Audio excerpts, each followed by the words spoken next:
Rabbi Slomó Jakobovits is a veteran educator living in Toronto, Canada. In 1953, as student in Yeshiva University, he posed a series of questions to the Rebbe in an audience. We see so much suffering in the world. We see so much unfairness in the world.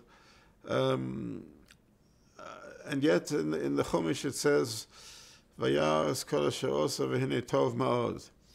But we look around, it's not all tov ma'od. How do we answer all of this?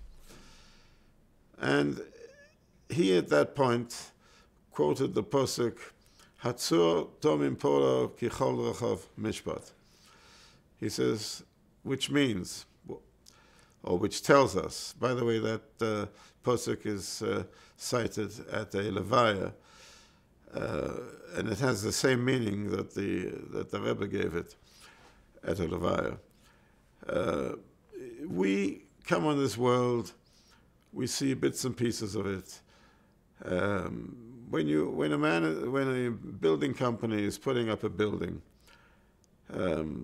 you see a hole in the ground over here. You see broken pieces of wood over there. You see a pile of stones, a pile of dirt, a pile of lots of mud. It all looks very ugly and uninviting. If you come back when the building is complete, then now you see everything is in place. Everything looks attractive.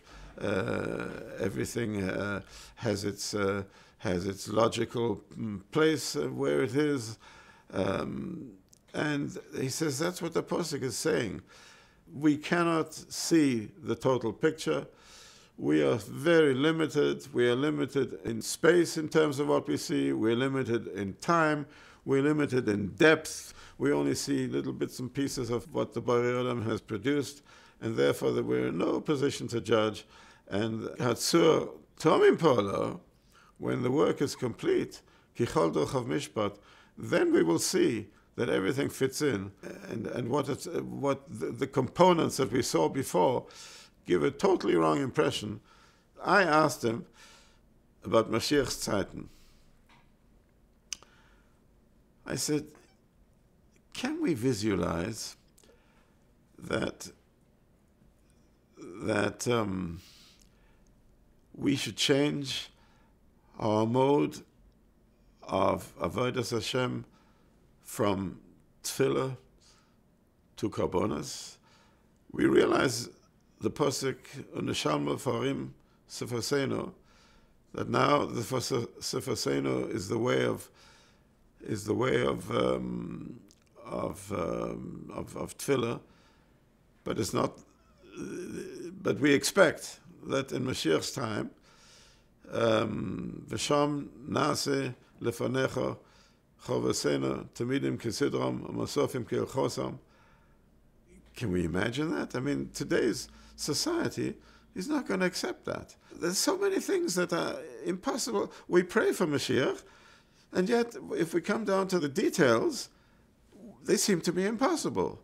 How can we reconcile that with the mode of mind of today's society? And his answer was that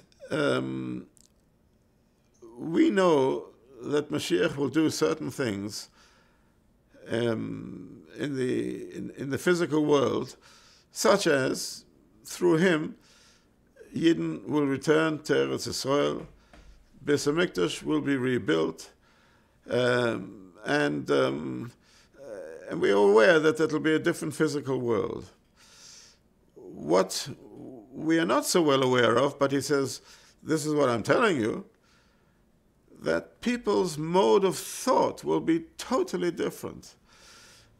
When Mashiach comes, that too will change radically.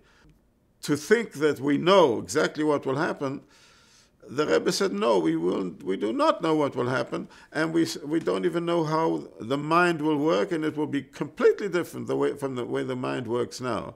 So again, he's saying, I'm not giving you the detailed answer, but I'm telling you that the mode of thinking will be so different that that the questions you ask will no longer apply because what you're asking is in terms of the current mode of thought.